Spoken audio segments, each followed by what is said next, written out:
Still talking arts, we're having a conversation on the role of art in development of the people. Our guest is an artist and a humanitarian worker, Chisom Azudu. Good morning, Chisom, and thank you for Good joining morning. us. Good You're morning. looking really artistic. Yeah, thank you. What inspired the hair? Oof, what inspired it? Yes. Okay, we were supposed to have a shoot, Okay. representing, as you know, this is one of the hairs that were made back then. Yes, During yes. Does it have a name? I've gotten that question a lot, and I've searched. I've not seen a name for it. Maybe I'll give it a name myself. I don't know. Absolutely. But go ahead. Tell us Yeah. what inspired it. The They have hair? a shoot. Yeah. We had a modeling shoot. Okay. Although I've made this hair like maybe let me say 2 years ago. Yeah, because I love it. I love to. There's a certain way I love to dress. To present myself as an African person and someone that loves culture. Yeah, so that was what inspired the hair, and the shoot was supposed to represent that. Okay. So that was why I tried to make the hair. It really sits well on you. Oh, thank you. All right, so you're an artist. Well, we know that art is diverse, art is dynamic. So what particular aspect of art are you really invested in? Okay. I'm invested in painting. Okay. So, but when I was in school, I specialized in fashion designing. Yeah, because you have to. You read it major as a course? Yes, I read Fine Apply that in UNN as a course, and in my third year I specialized in fashion designing and textile. So, but after I came out, I started diversifying into painting, murals, and whatnot. So, yeah, that's what I do. But I still do a lot of other arts related. But it's strictly yeah. painting. Are you involved with? There's this art festival coming up sometime within this period. I've forgotten the name. Yes. Limcaf. Limcaf, okay. Are you involved with? This year, no, I'm not participating this year, but I did 2 years ago. Okay. Yeah. Okay. I was. How was the part of it. experience for you? Oh, it was awesome. It was awesome. I have a whole vlog about it. Okay. Yeah. I made a sculptural piece still in the fashion area with Ankara and cord, a pregnant woman. Yeah. With Ankara and cord with a flower in her belly. So Wow. it was amazing. Yeah. Very interesting. I actually made it to the top 100 that year. Oh wow. Yes. Congratulations. Thank you. So what inspires you? What informs your creative process? How do you get ideas and then you put it out there in art? Okay. Someone that is a deep thinker, right? And I see creativity in everything.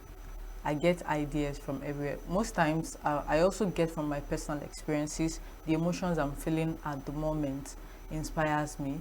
I can, there was a day I saw just two chairs, empty chairs, plastic chairs facing each other. And while I was passing, I said, two people sat here and had a conversation. So I now started thinking of how I can actually create art from that, right? I can't see anybody there, but the position at which I saw the chairs told me that something happened here. Yeah, people sat here and had probably an intimate conversation. Yeah, so I get ideas from everywhere. I love that already. Yeah. All right, so you're also a humanitarian worker. How did that happen for you? You're an artist, you're a humanitarian worker. Tell us the story behind that. Okay, so I think I will start from when I was young. Okay, you're still younger. I'll start from when I was a child, let me put it that way, yeah. So, thinking back now, I can see where all that started from. When I was younger, I said I wanted to be a doctor.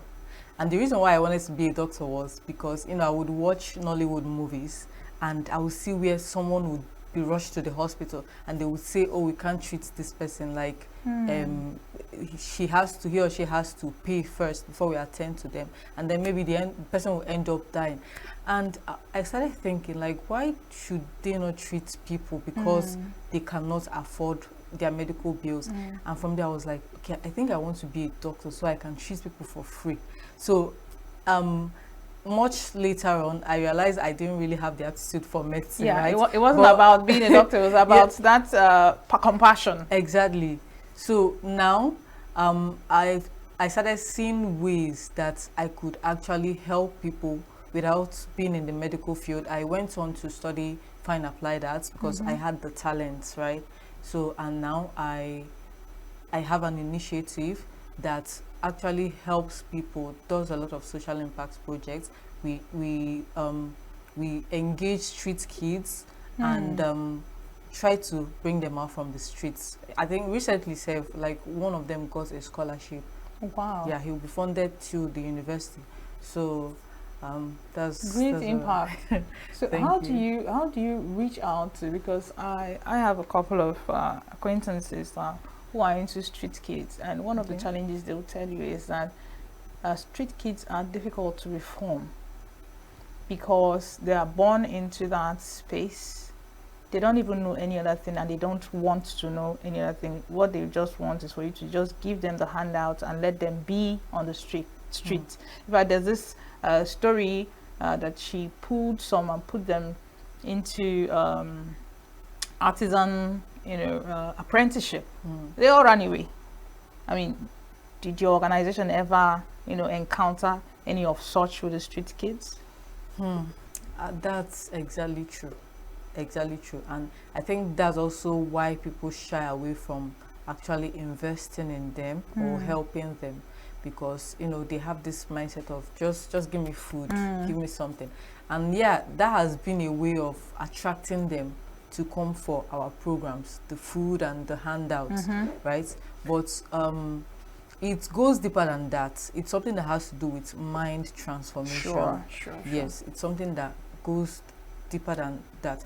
So, we just started last year, and from the experience that I've had with them, I know how we can fix it. We just don't have the funding yet. So I know several times that we've spoken to them and they've opened up to us, about, because some of those kids, they are deeper issues beyond seeing them, begging on the streets, and most of them stem from family, right? Family issues. Maybe the mom and dad are separated, the mom is late, they are living with an uncle, and there are deeper underlying issues in all this.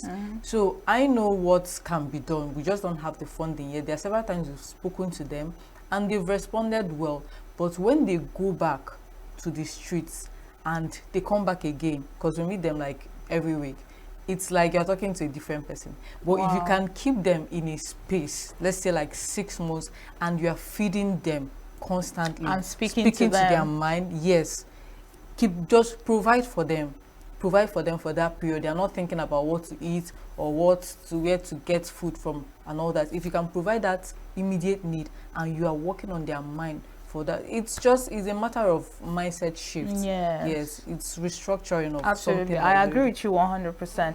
Now, one of the vices plaguing street kids today is the issue of drugs. Sure. Now, how do you think, or how possible is it to use art in changing their mindsets and probably bringing them out from drug abuse? Is it even a possibility? Is there an intersection? Do you see it playing out, from your world? Yes, very much possible. In fact, I got to know about certain drugs by relating with those kids. Really? Like 12-year-olds, 15, 16. 12-year-olds? There's a 12-year-old that sells drugs. Like, we see these things on films, mafia-related films. They are here with us. They're here with us. There's a 12-year-old I know, and truth is, that guy, amongst all of them, is one that speaks a lot. He speaks like someone that went to school a little, but he's involved with older guys who give him things to sell. Personally, I know that my team has been able to stop them from taking a particular substance. They call it solution. It's literally gum that they use in repairing keke, and they inhale it and they sniff it, gets them high. They've told me a lot of drugs that they take, and I'm like, I've not even heard of this one before. So yeah, but it's possible. Honestly, it's possible. Just like I said, it's something that it's an addiction. It's an addiction, and it's just something you can rewire their brain, get them, when you engage them in something else, and they're away from those things, you know, that trigger them wanting to take those substances. If you engage them either with arts, skills, even education, and they start relating with other kids, you know, who come from a normal background, like, it would influence them. Sure. I have, or I've had this guest, nurse artist D. She's a nurse, but she's an artist. Yeah. She does wonders with charcoal and pencil. Okay. And she specializes in, you know, putting up these, you know, pictures, you know, on wards. Okay.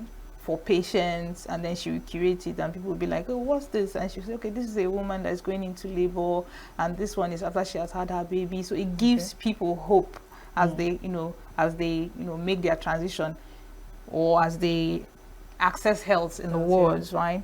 Do you have a story or an episode where your art probably saved your life, or saved someone else, or gave someone hope? Is there any story of that sort that you could share with us? Where my art give someone hope, or get someone enthused towards something, or just generally brings light.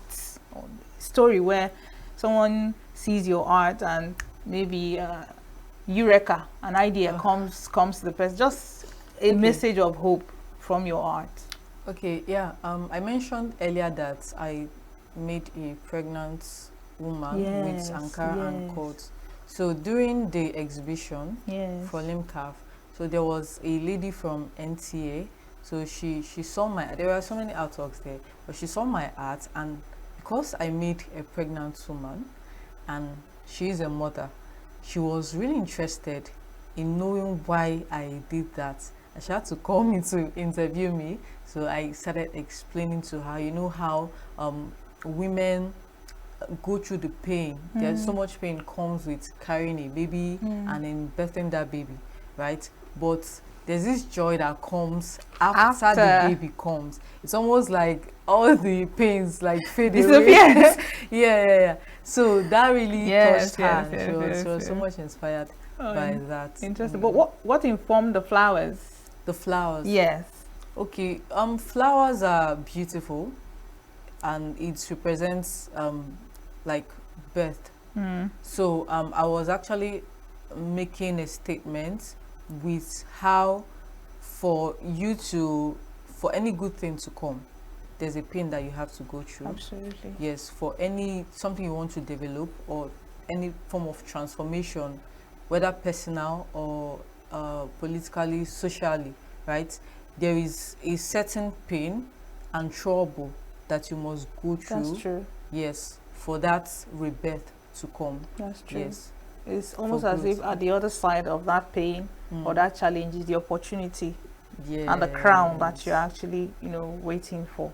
Exactly. Now, as a lady who is an artist, are there peculiar challenges that you've encountered in the course of discharging your work as a humanitarian or as an artist? Challenges. Yeah, I think the major challenges which I've faced, it doesn't just happen in the art sector, right? Anywhere you are as a woman, you would encounter people, especially men, who would want to take advantage of you and maybe ask you for something in exchange for a favor or render help to you or expose you to an opportunity. I think that has been the major challenge. And there's also this one where they feel like, why should you be asking for a certain amount? Like, you're a woman. Like, why should you aim high? Exactly. I've gotten that a lot. Like, yeah. How were you able to navigate? Especially with the inappropriate advances. How were you able to navigate? I see you smiling like you've already won. I'm sure that you were able to navigate. Tell us, because I'm sure there's someone who is stuck. There's a lady who is stuck now that wants to make a decision. Okay, should I take my chances, or should I just succumb to this? Nah, it's not worth it. It's never always worth it. I was talking to someone the other day who wants to go into modeling, and this was her challenge. I said, you know, it was actually like about a contest, Miss something. So I was like, okay, if you go ahead and do this, and there are other people who also want that position, how many exactly, of them? how many of them will get that crown? Good. And if at the end of the day you do not get that crown, like, was it worth it for you? Is it something you can live with? Will you be proud of it after everything? So it's not worth it to actually go through that route. Yes, just, you know, God has a way of opening doors for you in His own way. So if that doesn't work, it might just be a redirection. Yeah. Absolutely. Okay, let's talk about family. You think, or how has your art, you know, impacted on your relationship with your parents, your siblings, and of course extended family? Has it brought you together? Has there been, you know, misunderstanding? You know, the family dynamics. Is there any story there that for us to, you know, learn from? Okay. One thing about art, a lot of times when I meet people and I tell them I'm an artist, and they're like, "Oh, I used to draw when I was young." Then you ask them what happened. Say, most of them would always say, Doesn't give "My money." parents." Okay. Yes, it's still in that line. Okay. My parents discouraged me. My dad discouraged me. They said no, that there's no hope. There's no in future. that. There's no future in that area. So, and I had something similar happen to me. Although, like, my mom wasn't. She's not the kind of person that would force you to, you know, do something else. But she would give you the advice. Oh, this is what people are saying. You know. In fact, I did so well in my jump and screening that people were asking me, why are you studying arts with this? Exactly. Like this high score could have gotten you law or something. I'm like, okay, so is it only dumb people that study arts or what? It's still a mindset thing. Yeah. So but before I studied arts, my mom didn't really believe like something good could come out of it. Like, study a professional course, when you come out you can go and learn how to paint or something. So but after I came out, even from school sef, art started paying me. I was able to finance myself, pay my school fees in some From art? Yes, yeah, from art. I even participated in a talent hunt where I won, and I won by making clothes on the stage with things like Ghana Must Go, things like mosquito nets, and that one was able to pay my school fees for that year. Wow. So, you know, all these experiences, and their minds started changing. Yeah. Even people, relatives, people that wondered why I was going to study art, even though they knew I had that talent, right? Started seeing a different version of art. Even after I came out from school, I didn't want to go and look for a job. Absolutely. So that one also caused some kind of friction, but because it was paying off in a way, yeah, so it kept everybody quiet. So yeah. from your story, you had quite a few opportunities. Do you think it's something that comes to all artists, or there was something you were doing differently? You were in a talent hunt, you've been to LIMCAF exhibitions. How did you, you know, come about those opportunities? Because I'm not sure every artist, you know, see those opportunities to take advantage of. Okay. I wasn't presented with them. I saw the opportunities and I took them. Did you go scouting for them, or you have an agent or a manager or something? Nah, not really. Every day, even now, say you're scrolling on Instagram, you see opportunities like that every day. The only thing is you might not have time. Like now, I may not really have time to start applying for some of them, but they're everywhere. Even when I was in school, the talent hunt, it was they were everywhere. The flyers were everywhere. My roommates also participated in it. She did like spoken words, and she was like, "Actually, so let's do this thing now." And I just did it. Even the idea, I think it was like a few days to the talent hunt that I came up with those ideas I really wanted to do something that is different because everybody was singing, doing poetry, dancing, Acting. So, yes. So, and it was because of that thing that was different. That was why I won it. So, yeah, the opportunities are everywhere. You have to go looking by yourself, or some of them actually come to you. But the thing is, are you prepared to take them as they come? True. So, it's preparation. They say opportunity comes but once, but it comes all the time. It's everywhere. Yeah, it's when you are just prepared. when your eyes are open to see them. Exactly. Now you say you're very busy now. You don't have time to apply for some of these opportunities. They are everywhere. But my question will be, what is Chisom currently working on? Okay. I said I've been busy because now I'm moving more into the social impact sector, my humanitarian works. Yeah. Currently, we are planning a project for Christmas, 365 Christmas challenge. Yeah, where we let us in on a scoop. Let us in a little bit. Okay. We are trying to grant 365 wishes of people, and it would involve both everyday people, the underprivileged, people with disabilities, orphans. And the way we want to do it is we go about asking people, what do you want for Christmas? So, but we are not trying to achieve this just by ourselves. We are hoping that when we post these things, people would see them and say, okay, I want to grant this person's wish. I want to grant this person's wish. So we've already started now, so we are doing it on time so that by Christmas, we hopefully we would have them granted. Okay, so how do you source people's wishes? Is there an open call for people to submit their wishes? We would still do that, but currently we go to different places. We go to the markets, we go to schools, we have a slot for children, and we have some for people living with disabilities. We have some for, like now we are meeting with orphanages and people living with disabilities. So yeah, but there's also a session maybe by November where we would ask people to submit. Interesting. So there's a little girl listening to you right now.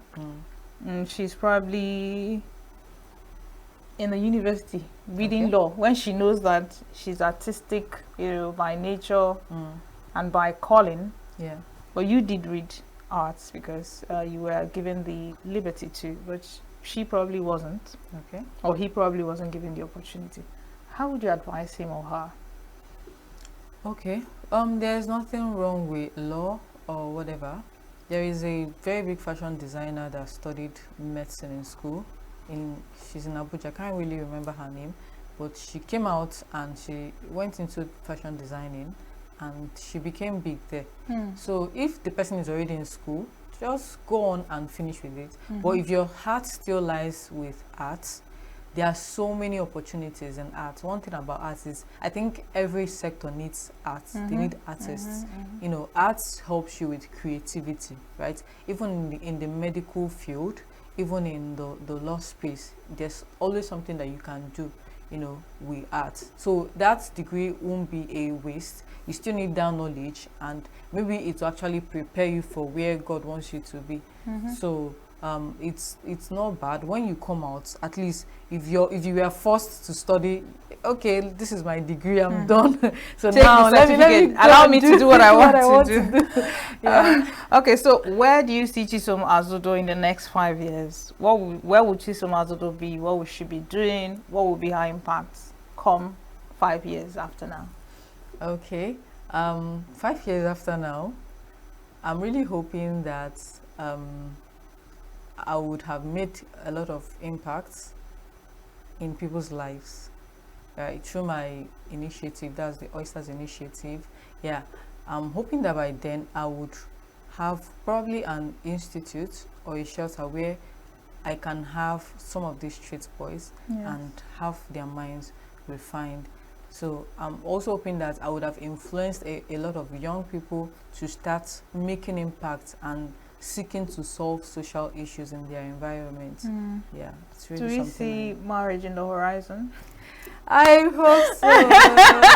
God, this one is less for you to answer. I see it for you. Don't worry. Don't Yeah, worry. sure. It's and when it does, let us know. Yeah, it will be big. All right. Do you have any parting shots before we call it a day? Anything you want to drop out there, for anyone? Okay. What I really want to say is that as a nation, we need to build a spirit of love and giving, right? We have a lot of complainers now more than action takers. So, one thing about being a change maker is you have to learn to see issues, but don't see it to complain. Identify them and seek for solution to solve it. These days, everyone is doing their own thing, right? So don't wait for. There's nobody that this is like when I started with the street kids, right? People were surprised. Even now when they look at me, say, "Ha, you are really trying." Yes. Yeah. Nobody is paying me for that, but I saw a problem and I was like, these boys could actually become somebody. Yeah. So I think we should all be open to looking around us and finding ways to help each other. I agree because the mindset that most young people have is, how much are they paying you? Exactly. When you talk about volunteerism, they'll be like, what is even that? Are you paying? You're not paying. They don't care about that. Yeah, I agree. Yeah. So we need a lot of mindset shift. True. To understanding that there is great gain in humanitarian work, True. great gain in giving.